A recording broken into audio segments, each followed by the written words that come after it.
Salut les petits potes, j'espère que vous allez bien. Alors aujourd'hui, petite vidéo en Marcel, parce qu'il fait pétant de chaud, c'est la canicule. Du coup, je vais vous parler d'une BD que j'avais lue récemment, qui est Les Cendres du Nord, écrit par Félix The Rover, qui est mon poteau Félix. Je vous en parle parce que franchement, c'est vraiment cool, j'ai vraiment bien aimé. Ça parle en fait d'un triangle amoureux au Moyen Âge.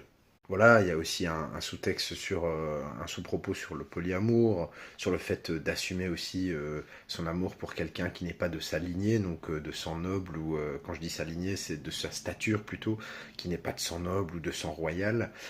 Et puis en fait, ça se contextualise juste après la bataille d'Hastings, pendant les invasions normandes, donc il y a tout un contexte de peur et de tension. Suite aux invasions normandes, donc il y a un principe de responsabilité, de devoir assumer en fait le poids des responsabilités sur ses épaules et du regard du peuple ou des autres sur soi. Non, franchement, c'est super intéressant. Moi qui connais Félix depuis plusieurs années maintenant, c'est mon bro, c'est lui avec qui je fais toutes les...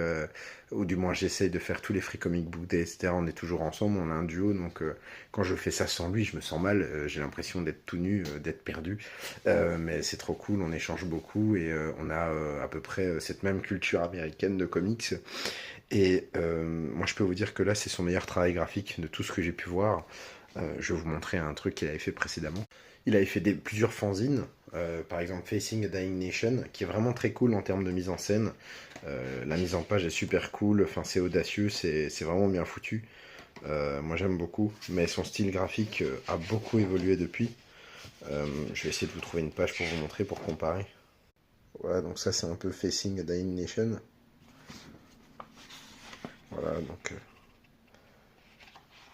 après, les couleurs sont toujours très belles avec Félix, hein. C'est son gros point fort, au-delà du fait que moi j'aime beaucoup son style, mais ses couleurs, il a de ses couleurs, il va chercher de ses trucs, enfin c'est magnifique. Voilà, par exemple, je peux vous montrer la première page qui est vraiment très très belle. Je peux vous montrer aussi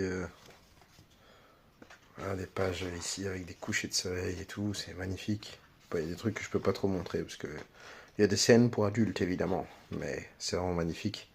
Et alors, plus on avance, plus c'est beau, quoi. Regardez, moi, cette planche de neige et tout, les couleurs, les visages, moi, c'est magnifique, moi j'adore. Vraiment, meilleur travail de Félix. Faut savoir qu'il a même été publié chez Aces Weekly, donc la maison d'édition qui a été créée par David Lloyd, qui est le dessinateur de V pour Vendetta, donc il a été publié par ce mec. Donc c'est déjà, franchement, en termes de street cred, pas mal.